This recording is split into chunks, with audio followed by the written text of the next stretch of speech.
সেটা তো আমিও বুঝতে পারছি না। যা তো ডাক্তার দিদিকে ডেকে নিয়ে আয়। হ্যাঁ মা, আমি এক্ষুনি যাচ্ছি, তুমি কোনো চিন্তা করো না। মনটার যে আবার কি হলো, খুব কান্নাকাটি করছে।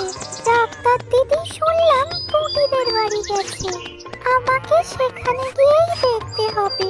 মা বলেছে আজকের দিনটা গেলে বোনের 1 মাস বয়স হয়ে যাবে। আমি এখন বোনের সাথে সব সময় থাকি, যখনই সময় পাই বোনের কাছে ছুটতে চলে আসি। মন সকাল পর্যন্ত ঠিকই ছিল, এখন যে কি হলো বুঝতেই পারছি না। ওই তো মনে হয় ডাক্তার দিদি বসে আছে। ডাক্তার দিদি, ডাক্তার দিদি। হ্যাঁ রিনা মা, বল কি হয়েছে? তুমি শিগগির আমাদের বাড়িতে চলো, বোন খুব কান্নাকাটি করছে, মা বুঝতেই পারছে না। ঠিক আছে, তার আগে তুই পুটির মায়ের জন্য বাগান থেকে কত সবজি তুলে নিয়ে আয় দেখি। ঠিক আছে ডাক্তার দিদি, আমি এক্ষুনি যাচ্ছি। পুটিদের এই সবজি বাগানে আমি শুনেছি অনেক সাপ থাকে, আমাকে খুব সাবধানে যেতে হবে। ওই দেখো, তোমাদেরকে বলেছিলাম না চারপাশে সাপ ঘোরাফেরা করছে। ডাক্তার দিদি যেন কি আনতে বলেছিল? হ্যাঁ, টমেটো। আমি তাড়াতাড়ি করে গাছ থেকে একটা টমেটো তুলে নিই। পুটির বোনটাও আমার বোনের মতো কাঁদছে, কি হয়েছে কি জানি।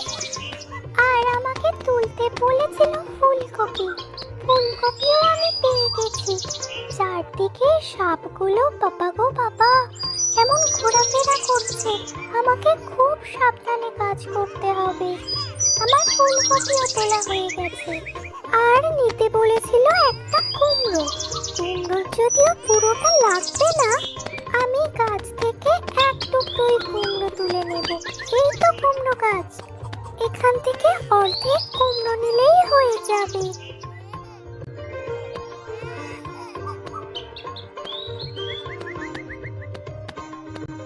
পুটির বোনটা এখনো কাঁদছে, কান্না থামছেই না ওর। ওর বোধহয় পেটে ব্যথা করছে। ও তো এখন ছোট, আমার বোনের মতো, তাই মুখে কিছু বলতে পারছে না। এবার আমি একটু নোটে শাক তুলে নেব, মানে লাল শাক। লাল শাক খেতে কিন্তু আমার খুব ভালো লাগে। মা করতো একটু পোস্ত দিয়ে লাল শাক, আর ওপরে একটু ভাজা চিনে বাদাম ছড়িয়ে দিত, আমার খুব ভালো লাগতো।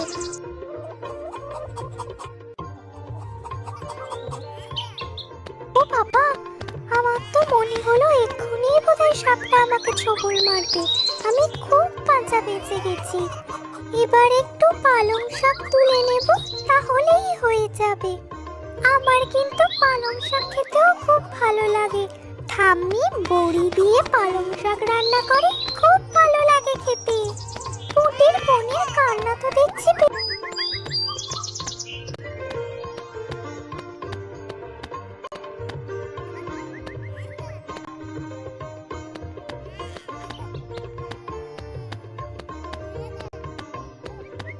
বেড়েই চলেছে। ডাক্তার দিদি, আমি সব সবজি নিয়ে এসেছি। ঠিক আছে, ওই পুটির মা, আমি এলাম, মিনাদের বাড়ি যাচ্ছি। মা মা, আমি ডাক্তার দিদিকে নিয়ে এসেছি। আসুন আসুন, বসুন এখানে। ওই দেখি মিনার বোনের কি হলো। ও বাবা, পেটে তো ইনফেকশন হয়েছে। আমি ওষুধের নাম লিখে দিচ্ছি, যা তো মিনা মা, এই ওষুধটা ওষুধখানা থেকে নিয়ে আয়। ঠিক আছে ডাক্তার দিদি, আমি এক্ষুনি যাচ্ছি। এ বাবা, দেখেছো সাইকেলে তো এক ফুটটা হাওয়া নেই। এখন কি করি? ও, পাম্পার রয়েছে, আমি নিজেই হাওয়া দিয়ে নিতে পারবো। এই ছোটখাটো কাজগুলো আমি কিন্তু নিজেই করে নিতে পারি। জানো, আমি সাইকেলের চেনও তুলতে পারি। সাইকেলে হাওয়াটা বড্ড কমে গেছে, তাই আমাকে একটু বেশি হাওয়া দিতে হবে। আগে তো আমি খেয়ালই করিনি। আগে যদি একটু খেয়াল রাখতাম, তাহলে বোনের জন্য ওষুধ আনতে এতটা দেরি হতো না। এবার থেকে আমায় আর একটু খেয়াল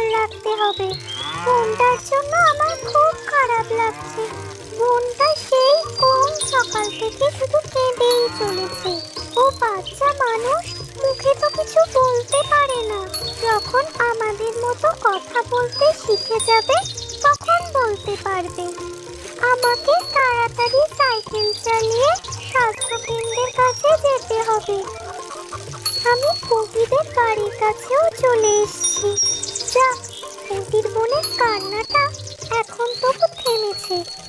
স্বাস্থ্য কেন্দ্রটা আমাদের বাড়ি থেকে অনেকটাই দূরে, তাই এতটা যেতে সময় লাগছে। আমি সাইকেল চালিয়েই চলেছি, অথচ রাস্তা যেন ফুরোচ্ছেই না। ওদিকে আমার বোনটা কত কষ্ট পাচ্ছে। আমাকে আরো জোরে সাইকেল চালাতে হবে। কি, এদিককার আকাশটা তো কালো কেন হয়ে এলো? বৃষ্টি হবে নাকি? ওই দেখো, বলতে বলতেই বৃষ্টি নেমে এলো। এখন তো যেখানে মেঘ সেখানেই বৃষ্টি।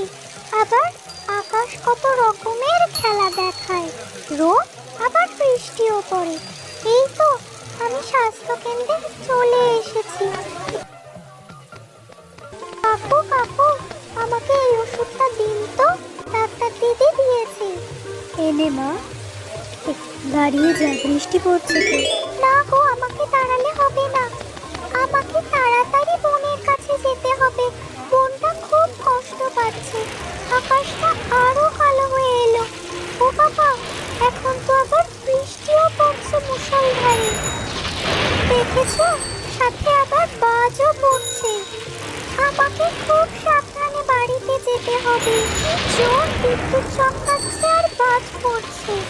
মা আমাকে সবসময় বলে, বিদ্যুৎ চমকালে আর বাজ পড়লে রাস্তাঘাটে একদম চলাফেরা করতে নেই, কোথাও গিয়ে দাঁড়িয়ে পড়তে হয়।